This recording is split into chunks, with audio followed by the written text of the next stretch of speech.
지금 내란 사건은 많이 이제 밝혀진 상태입니다. 네. 하지만 외환 사건은 거의 밝혀지지 않은 상태죠. 그렇죠.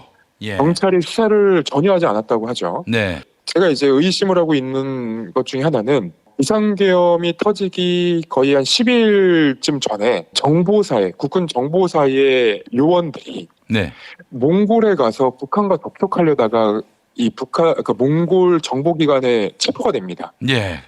그리고 그랬어요. 이제 예. 풀려나죠. 예. 그래서 문상호 사령관이 그 당시에 뭐 구명 활동을 했다고 하는데 그때 이를 다시 한번 복기를 해보면 몽골 정부의 이제 고위 관계자들을 정보사 사람들이 만나다가 걸린 거 아닙니까? 예. 그러면 북한과 만나려고 했던 시도를 했던 여러 이제 뭐 말들과 그리고 뭐 여러 정황들이 있을 텐데 북한 대사관의 사람들을 그냥 만나자고 해서 만날 수 있는 건 아니라고 좀 보거든요. 네네네. 만약에 몽골 정부의 고위 관계자들에게 우리가 그 내란 사건과 관련해서 어떤 행동을 하려고 한다라는 얘기를 하고 그리고 북한 대사관 사람을 그런 이유로 만나려고 했다라면 이거는 분명한 외환죄가 될 텐데 그러니까 이제 현재까지는 북한의 대사관에 거기서 일하는 사람들을 만나가지고 전쟁을 벌이자. 네. 약속 대련을 하자. 이렇게 제안하고 그 전쟁을 빌미로 해가지고 남한을 계엄 상태로 만들어서 이제 하려던 일을 할 것이다. 이런 시나리오죠. 그렇죠. 예. 그러니까 지금 여러 시나리오들과 그리고 여러 의혹들이 남아 있는데 북한에 무인기를 보냈던 거, 드론을 날렸던 거 이런 것들까지 포함해서 향후에 이제 수사가 돼야 될 대상입니다. 네. 그래서 이번 사건은 사실 그 내란 특검은 그동안 수사가 안 됐던 그 외환 사건까지도 들여다볼 가능성이 있기 때문에 네. 일단은 수사가 어떻게 진행되는지 조금 더 지켜볼 필요는 있을 것 같습니다. 그래서 그 부분은 제가 취재를 해서 네. 나중에 또 이제 그 PD님이 요청을 하시면 네네네. 취재된 내용 기사를 쓰고 나서 한번 또 말씀드릴 기회가 있을 것 같습니다. 예, 알겠습니다. 지금 조은석 특검이 외환 건에 대해서 지금 수사 의지가 네. 분명해요. 그렇죠. 예. 자, 그래서 이것까지 파고들게 되면 이제 윤석열이는 이 혐의가 다 인정받으면 감옥에서 나올 일이 없어요, 진짜. 예. 맞습니다. 자, 외환 혐의가 얼마나 중대한지 현직 대통령이 내란 플러스 외환으로 수사를 받고 재판을 받는 이런 진풍경 역대 없었습니다. 물론 이제 박정희가 10월 유신 같은 그런 내란을 획책했습니다만은 그 뭐 성공한 내란이어서인지 처벌받지 못했고 나중에 부하가 쏜 총에 맞아 죽어서 그 정권이 몰락했습니다마는 야 윤석열이는 내란 플러스 외환 이런 놈이 대통령이 됐어요 한마디로.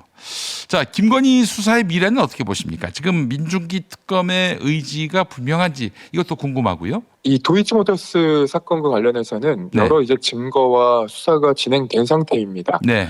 그러니까 김건희가 수사를 피한다고 하더라도 김건희의 혐의를 입증하는 것은 어렵지 않다는 얘기로도 저는 이제 취재를 하면서 이제 얘기를 많이 들었는데 김건희 또한 지금은 이제 뭐 민주기 특검이나 여러 특검들이 김건희가 입원하면은 어떻게 수사를 할 것이냐, 소환 조사 가능할 것이냐라는 질문을 받고 있고 이게 거기에 사실 대해서 여기서 쩔쩔매면은 수사 의지가 네. 없다고 봐야 돼요. 아니 당연합니다. 어떤 네. 피의자가 구속될 그런 중범죄자가 나 우울증 왔다. 뭐 외상도 아니고 말이죠. 그래서 나는 조사 못 받겠다 이런다고 가만히 있어요. 어떤 수사기관이. 그래서 예. 예전에 이제 그런 사례들이 있습니다. 검사들 중에 네. 의사 자격증을 갖고 있는 검사들이 있어요. 그래요. 예. 네, 그래서 예전에 이제 조국 전 장관의 동생이 이제 병원에 입원하니까 네. 검사들이 병원으로 파견이 돼서 네. 수사를 받을 수 있는지 없는지 그 의사 자격증이 있는 검사가 파견돼서 그것까지 이제 검증을 했던 적이 있었거든요. 야, 그랬구나. 네, 그래서 이번 특검에서도 네네. 그간의 이제 사례들을 두고 봤을 때 예. 병원에 숨는다고 숨어지는 건 아닙니다. 예, 그래서 그 김건희를 뭐 끌고 나오는 방법까지도 아마 고민을 하고 있을 거라고 봅니다. 민중기 특검이요. 네. 예, 알겠습니다. 언제쯤 출석 요구를 할 것 같으세요? 보시기에. 출석 요구는 지금 계속 진행이 되는 것 같고 네. 그 지금 안 나오는 상태인 것 같고요. 네네네. 아마도 지금 그러니까 체포 병원 구속 그 시점이 네네. 언제쯤 될 것으로 보시는지. 순순히 나오더라도 결국 구속시켜야 되는 거 아닙니까? 순순히 나오더라도 구속될 가능성이 매우 높죠. 그래서 예. 지금 언론 보도를 통해서도 이렇게 나오고 있기 때문에 뭐 윤석열과 김건희 두 사람 다 구속되는 시기가 언제인지는 명확하게 이제 뭐 추정하기는 어려우나 네. 두 사람 대통령 부부가 전직 대통령 부부가 구속될 가능성이 매우 높아 보인다는 정도까지는 얘기할 수 있을 것 같습니다. 네. 그래도 그 길어지면 안 돼요. 구속 상황까지 길어지면 안 되고 네. 7월 초쯤에는 어떻게든 결론을 내야 하지 않겠는가. 신병 확보에 대한 예. 네. 그 집행도 7월 초 안으로는 가부간의 결정이 나야 할 것 같다는 생각이 들고요. 네, 수사 기간이 길지 않기 때문에 네. 그렇게까지 오래 걸리지는 않을 겁니다. 알겠습니다. 또 그 사실은 윤석열 혐의, 김건희 혐의가 그렇게 복잡하지 않잖아요. 이미 증거도 많고요. 맞습니다. 예, 의지만 가지면 될 것이다. 자, 그러면은 우리 추정하기는 어렵지만 김태현 기자님 보시기에는 이때까지는 되지 않겠는가 추정하신다면 뭐 틀려도 상관은 없잖아요.